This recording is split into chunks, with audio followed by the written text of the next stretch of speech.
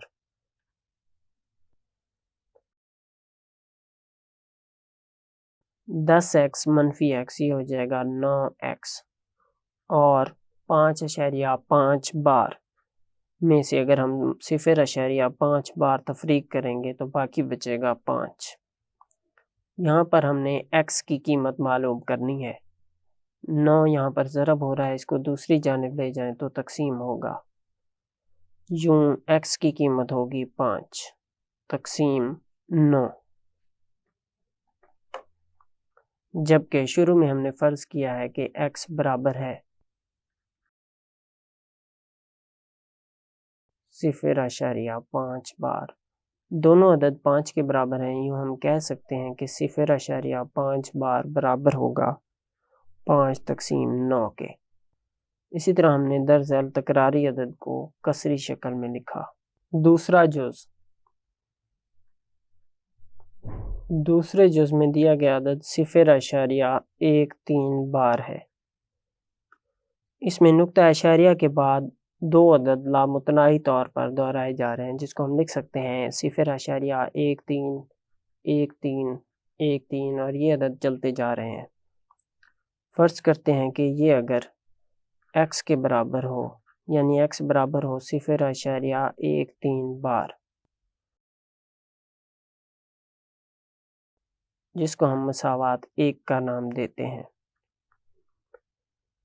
اس کو ہم p تقسیم q کی شکل میں بنانے کے لیے دونوں جانب 100 سے ضرب دیں گے۔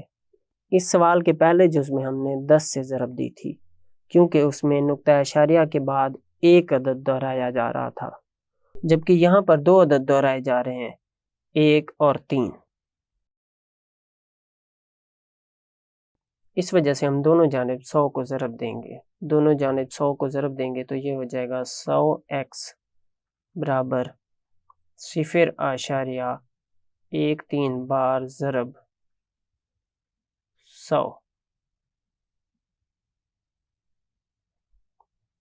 100 سے ضرب دینے سے یہ بن جائے گا 13.13 بار اور یہ برابر ہوگا 100x کے۔ اس کو ہم مساوات 2 کا نام دیتے ہیں۔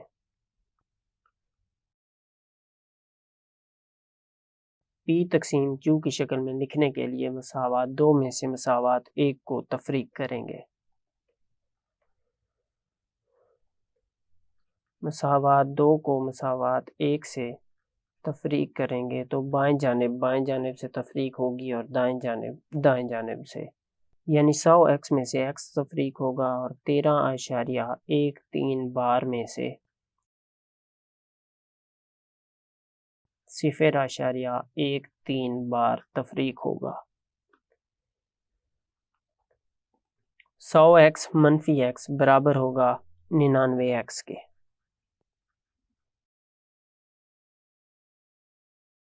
دوسری جانب 13.13 بار میں سے 0.13 بار کو تفریق کریں گے تو باقی بچے گا 13۔ یہاں سے ہم x کی قیمت معلوم کریں گے۔ 99x سے ضرب ہو رہا ہے، دوسری جانب جا کے تقسیم ہوگا، یوں x کی قیمت ہوگی 13 تقسیم 99۔ جبکہ ہم نے پہلے x کو فرض کیا ہے کہ یہ برابر ہے 0.13 بار کے۔ اگر در ذیل دونوں عدد x کے برابر ہیں تو یہ دونوں عدد آپس میں بھی برابر ہوں گے، یوں ہم لکھ سکتے ہیں کہ 0.13 بار برابر ہے 13 تقسیم 99 کے۔ یوں ہم نے دیے گئے تکراری عدد کو کسری شکل یعنی کہ p تقسیم q کی شکل میں لکھا۔ تیسرا جو 0.67 بار، فرض کرتے ہیں کہ یہ x کے برابر ہے، یعنی x برابر ہے 0.67 بار۔ بار کا مطلب یہاں پر نقطہ اشاریہ کے بعد 6 اور 7 لامتناہی طور پر دہرائے جا رہے ہیں۔ فرض کرتے ہیں کہ یہ مساوات 1 ہے۔ درج ذیل عدد کو پی تقسیم کیو کی شکل میں لکھنے کے لیے ہم اس کی دونوں جانب 100 کو ضرب دیں گے، کیونکہ یہاں پر دو عدد لامتناہی طور پر دہرائے جا رہے ہیں۔ اگر یہاں پر ایک عدد کی تکرار ہوتی تو ہم 10 سے ضرب دیتے، اور اگر یہاں پر 3 عدد کی تکرار ہوتی تو ہم 1000 سے ضرب دیتے، لیکن یہاں پر دو عدد کی تکرار ہے، لہٰذا ہم دونوں جانب 100 سے ضرب دیں گے۔ 100 سے ضرب دینے سے یہ ہو جائے گا 100x برابر 0.67 بار ضرب 100۔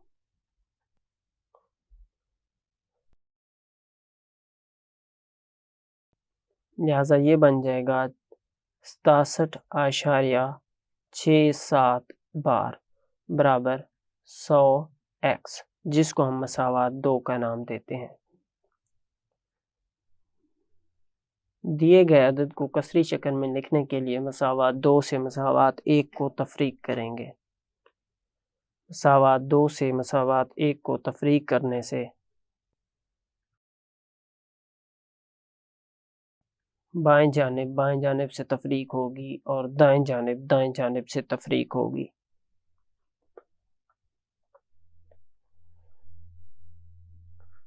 یوں 100x میں سے x تفریق ہوگا اور 67.67 بار سے 0.67 بار تفریق ہوگا۔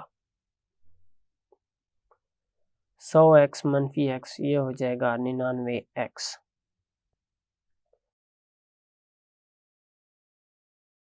برابر 67.67 بار سے جب ہم 0.67 بار تفریق کریں گے تو باقی بچے گا 67۔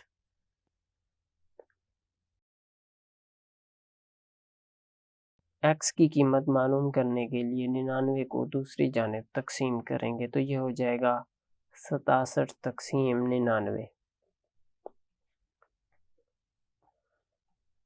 یعنی درج ذیل کسر جو کہ پی تقسیم کیو کی شکل میں لکھی گئی ہے x کے برابر ہے، اور سوال میں دیا گیا عدد بھی ہم نے x کے برابر فرض کیا تھا، یعنی x برابر تھا 0.67 بار۔